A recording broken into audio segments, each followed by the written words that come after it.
Hello, everyone. After a week, I'm here again, Authors Promotion Show with Greg Balkwill. Be with us. We're going to talk about sale, sale, sale.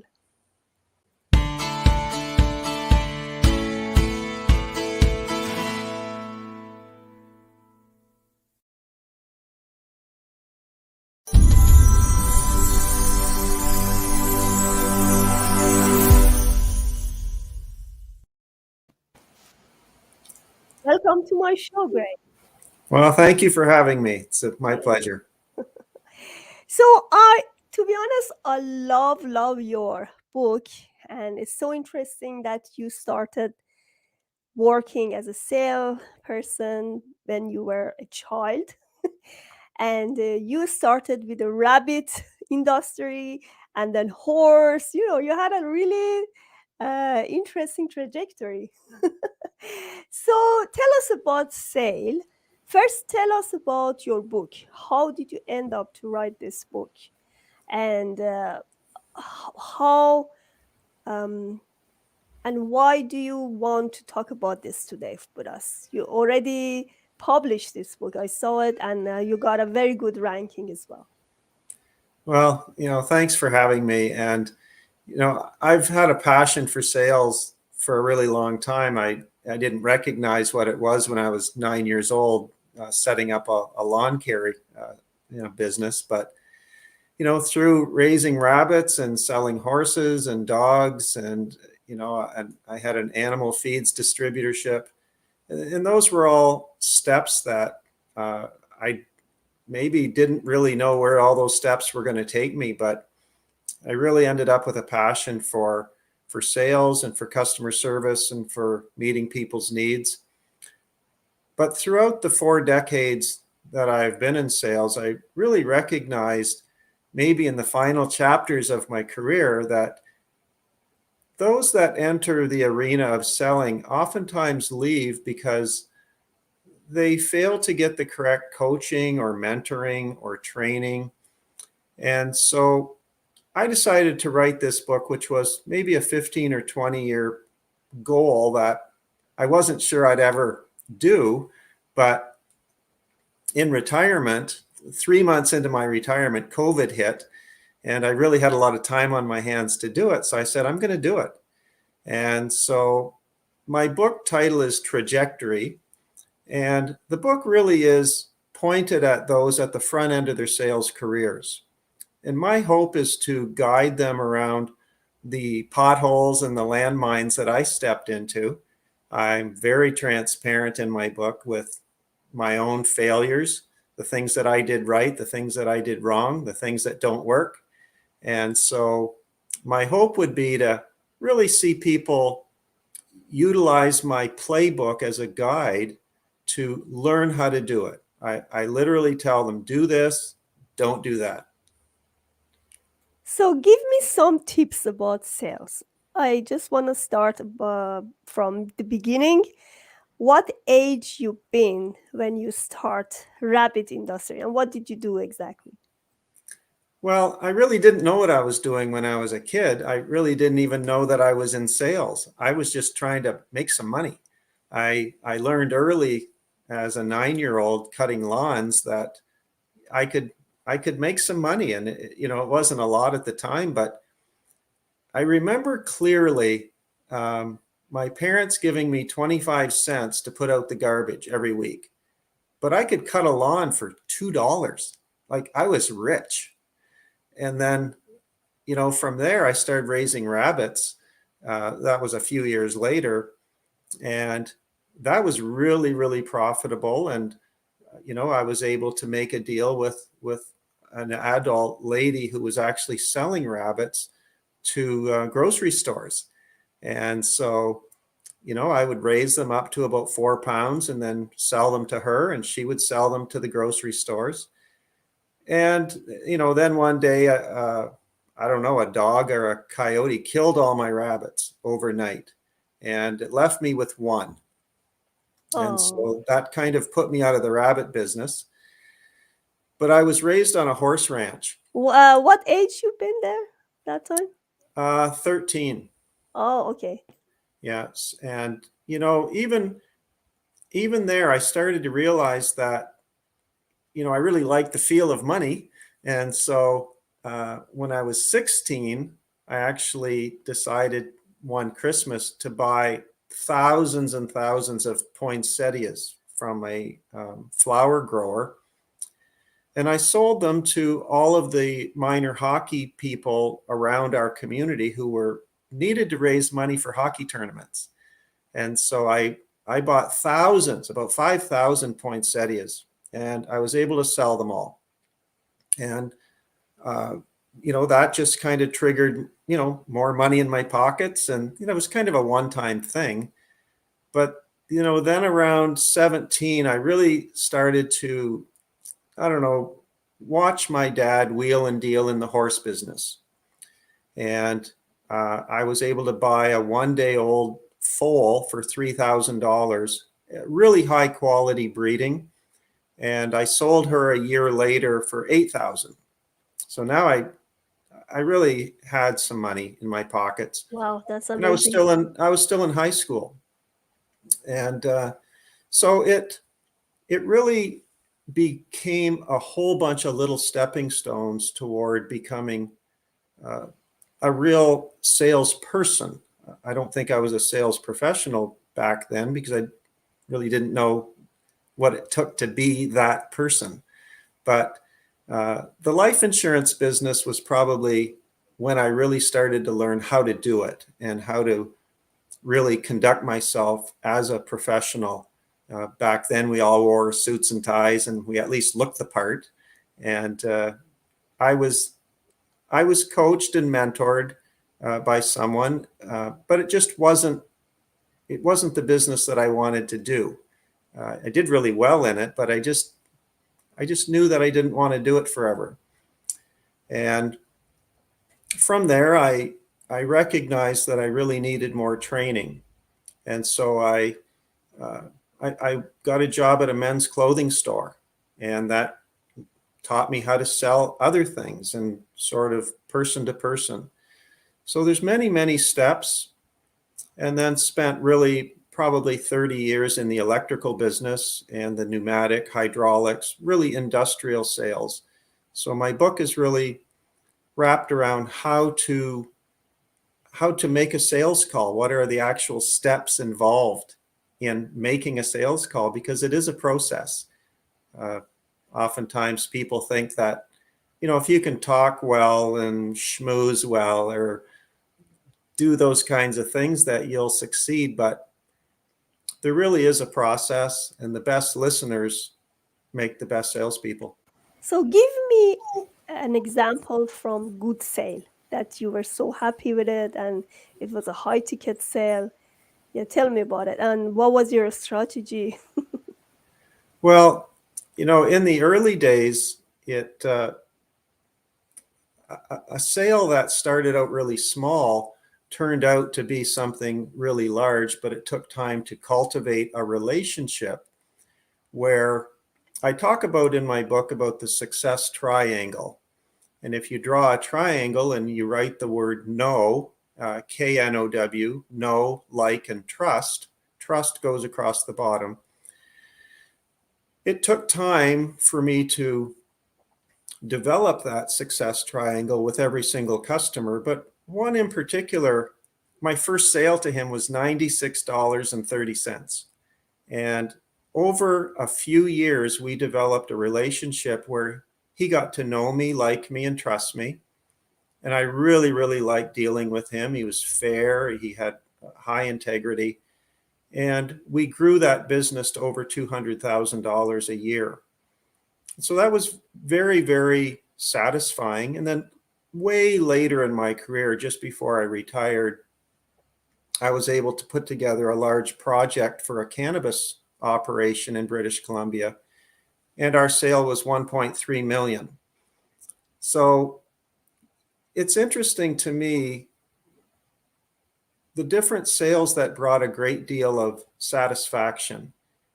And it wasn't always the $1 million sales. Sometimes it was, the $50,000 sale that really took a long time to develop that success triangle. So, what are the tips that you see some people cannot be a good sales people? Like I see there are lots of failures in selling, and you sometimes you just want to escape from them. What can we do? Like, what are your tips to be successful, and what are the failure factors?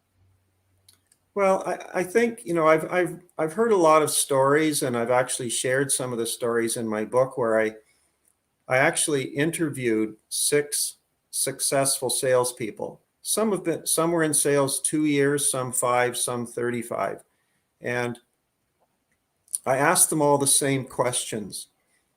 You know, were they afraid? Did they ever feel intimidation? What did they do right? What did they do wrong? And what I would say, there isn't necessarily a perfect recipe for if you are this, if you are that, you will succeed. A lot of it has to do with temperament. You have to know yourself well, and you also have to know the temperament of your customer, because I talk a lot about selling to temperaments. And you know, somebody might talk about your personality. They probably won't talk about your temperament. But if you don't learn how to sell to temperaments, you probably will really struggle in the sales arena. And so finding a mentor is really important at the front end of your career. I interviewed one person in my book who really doubted himself. He didn't feel like he had the right temperament to sell, but somebody else in his organization recognized that he had what it took. And he sort of wrapped his arms around him and really led him to the point where he started to believe in himself. And so, that was really, really critical for him to believe in himself, to have somebody else who believed in him, caught him doing things right. And that's important, to catch people doing things right and tell them so. And today he's very, very successful in his field. Beautiful. Yes, you. I see you had the words no, and you had a lot of strategies there, and I love all of them because I haven't been a salesperson, but right now in my business I have to work with clients for my coaching and for my also uh, books and other business I have. But the point is not the sale, as you said. You have to see the needs of the customer first, right? So if you cannot sell something that is not needed, right? And that's the problem with many sales per people, because they try to sell something to you that you really don't need this. One of the key attributes of a good salesperson is the ability to ask the right questions. So if you don't know what the need is, you may be selling to the need that doesn't exist. And so this is especially true, when you and I are out shopping and you're going to buy a new dishwasher or a new car or a house, or something that's really a big value. If the salesperson just tries to sell you the item you don't want or don't need, or it's the wrong color, or it doesn't suit you, it can really turn you off. But the right type of salesperson will ask quality questions, not just yes or no questions, but open-ended questions that, allow a conversation to take place. And then you sell to needs. In my business, I always tried to determine what the top 3 priorities of the customer was. And then I would sell to his priorities. If his priority was price, that's all he wanted, was the cheapest thing he could get, well, then I would probably have 2 or 3 different options. And I wouldn't sell him the Lamborghini if he wanted, the Camry. You have to sell Exactly. within the parameters of budgetary constraints, for instance, and needs. like who, we don't all need a Corvette. We can get by with the vehicle that we're driving. Yeah, that's the most important one, especially let's say in for entrepreneurs who are doing a lot of sales these days, like virtually digital product, right? So what do you recommend for people who are selling digital products, not the physical one? Well, over the last couple of years, there's been a lot more of that going on. Just like you and I are chatting right now, we're not face to face in person. And the other challenge right now is when we do go to sell face to face, we're all wearing masks, and it has made face to face selling very, very challenging. By the same token, selling digitally is equally as challenging because you don't really get to, I don't know, feel the air between you, the electricity that might travel between two people. Um, and so it is a real challenge, and I think it's even probably even requires even sharper selling skills, because you really don't know whether you have the other person's attention, especially if you're on uh, Microsoft Teams or Zoom, where you might have 10 or 15 or 50 people on the call. You really have no idea who's listening, and you don't know whether you're pointing your sales pitch at one particular person, but they're maybe checking their phone messages, or something else has distracted them. So it's become very difficult. And for those people that are selling with budgets, monthly budgets, it becomes a very, very challenging journey to do that these days. So rather than trust, what other skills or what other attributes you recommend for being a good salesman? Well, I think a lot of it has to do with being patient. That know, like, and trust is very important. It's learning how to become a professional, and that is that meeting that person for the first time, and you've got 7 to 10 seconds to make your appearance, to have an impact on the other person, and that may have to do with simple things like grooming, looking the part, having good hygiene, having good listening skills. Uh, you know, when you're selling in person, which is what I did most of my career, there's actual steps to a sales call. And whenever I would go into somebody's office for the first time, the first step in every sales call is trying to find some commonality between me and the other person. And I would quickly glance around their office. I mean, not for 10 seconds. I mean, we're talking a couple of seconds, just glance around and try to find something that I could break the ice with. And it might be a coffee mug or a hat, or they might have a picture of their family or their dog or a boat, anything that I could try to start a conversation on that wasn't necessarily about the product that I was there to present. And then, you can't do that forever. So 4 or 5 minutes, 3 minutes, you find something to find some bases of commonality. As soon as you have something in common, it really takes the person a little bit off of their defense, because nobody likes to be sold to. And so as you go through the steps of a sales call, then if you've done things right, that time has been set aside. They know why you're there. They know what you're coming to talk about, and you reconfirm those things. You make sure that, you know, we agreed that we would have 25 minutes. Do we still have 25 minutes? And we agreed to talk about red apples. Is that okay? Do you still want to talk about red apples, or whatever it is you're talking about? And then you have to find out what their needs are. And we talked about that already. And then you dial into those needs. And then once you've gained agreement that you've actually met their needs, you ask for the order. And that's sometimes salespeople certainly at the front end of their career, become a little bit hesitant to ask for the purchase order. And you have to ask. That's how you're making your living. You have to ask for the order. And I think if you've listened well, if you've asked the right questions, if you've met the customer's needs, you've slowly moved toward the sale without them really knowing it.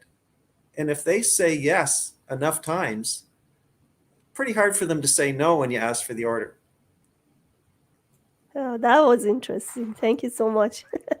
So, do you have any recommendation for people who just start to be a salesperson? Yes, I would suggest that they really seek out a mentor. If they're working in a particular business, it's not going to take them very long to find out who the rock stars are in their organization. Who's the person that hits their sales budget every month? Who's the person that really shows that they care about the young people coming into the business? And, I had a number of mentors in my life, but none of them were official. I never really asked anybody to be my mentor. I kind of quietly stood back and watched like a hawk, and then I would mimic what I was seeing. But today, I would recommend that somebody actually have a mentor, somebody that they meet with, once a week, once a month, somebody that they can be accountable to, somebody that says, "Hey, Greg, did you make your 5 calls yesterday? Greg, did you hit your budget last month? Greg, did you follow up on all of your opportunities? What does your sales funnel look like for the next quarter?" Somebody that you trust. That's probably not your boss. It's probably not your best friend. It's somebody that just wants to see you succeed. And it can. My recommendation is that a mentorship at least go for a year. And it's not going to be easy because this is a coach.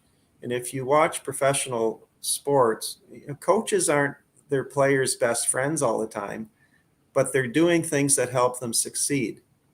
So I would say mentorship is so critical in seeing someone succeed in the sales arena and to move from just being a salesperson to becoming a sales professional. So the mentor has to be a sales professional. They don't have to have any sort of degree. I mean, I have CSP behind my name, and that means certified sales professional. And if someone wants to be in the profession of sales, I highly recommend that they invest in themselves, get a professional designation. If it's not that one, it could be another one that's equal to it in whatever country they live in. But, something that says that you've earned the right to be heard. I like that. So, you have the website, gregbalkwill.com. What do you have there? On that is a product that can be printed out and carried with the salesperson, and it's actually the proper steps of a sales call. And the reason that that's so valuable is that they can print that out, they can laminate it, they can carry it in their car or their briefcase or whatever they're carrying with them today. And before they go into their sales call, they can review that and make sure that they don't miss a step in the sales process. Because I'll admit that, I've returned to my car at times and knew, oh my goodness, I missed that step, or I could have maybe been better today. I'll be better on the next call. I'll be better tomorrow. But if you can perfect the sales process, you'll really have a far greater chance to succeed. And this free gift at the front end of my book is downloadable. You can laminate it, carry it with you. And I think it would really be a very, very valuable tool. And your book is in Amazon.com as well. It is. It's also available as an ebook. It's also available in bookstores here in British Columbia, specifically here in Kelowna. And 3 bookstores are carrying it. And so it's available in paperback, ebook, and then at the 3 bookstores. So it's been an exciting journey from, having a goal of, I don't even know, 15 years ago, to actually, seeing your book in a bookstore is kind of cool. Yeah, it is. It's so exciting. So, thank you so much for being here. I really enjoyed reading your book and talking to you today. If you have any other talk or anything you think that you missed, please let us know. No? Well, there's, my goodness, there's 20 chapters, in this book, and there's just so many topics that need to be read. I really guarantee that, if someone picks up this book and actually reads it and applies it, that they would really enhance their chances of making it in the sales game. I would also say this, that inside the book, I have highlighted little gold nuggets, little tidbits called BALKTALKS.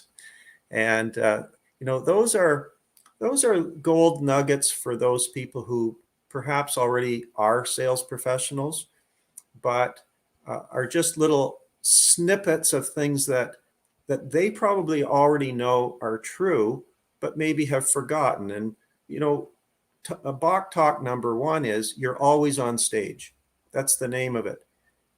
And you know what? As a sales professional, you are always on stage. There's somebody watching you. Either it's obviously going to be your boss, but it might be your kids. It's going to be the junior sales rep that shows up at work. It's going to be your customers, your competitors, your suppliers. You're always on stage. And there's 15 of those in the book, little Bach talks, number 1 through 15. But that's one that every salesperson should really embrace. Another one is called Beyond the Call. Don't just do the bare minimum. Go beyond the call. Do more than the customer was expecting. Wow him with something that he didn't expect. Maybe he didn't expect you to call and thank him for the purchase order. Maybe he didn't expect you to call and say, hey, you bought that widget yesterday. How's it working? So many people in sales today, they sort of hit and run, right? They hope the phone doesn't ring in case that thing didn't work or that car didn't start or whatever it might be. But a real sales professional certainly doesn't want buyer's remorse. That's the worst. You don't want somebody buying something and saying, oh my goodness, that was horrible. I wish I could return it. I wish I didn't buy it. So there's a 15 of those special little talks that every salesperson can benefit from, whether they've been in sales 1 year or 25 years. Thank you so much, Gray. Thank And you I so wish much you for a lot having of me. success for you. Yeah, thanks so much for having me. Really appreciate it. Thanks. Please subscribe to Pantea Kalhor Transition channel to get the latest interviews and order my book PTSD Compass through Amazon. How to confront PTSD and navigate trauma to triumph.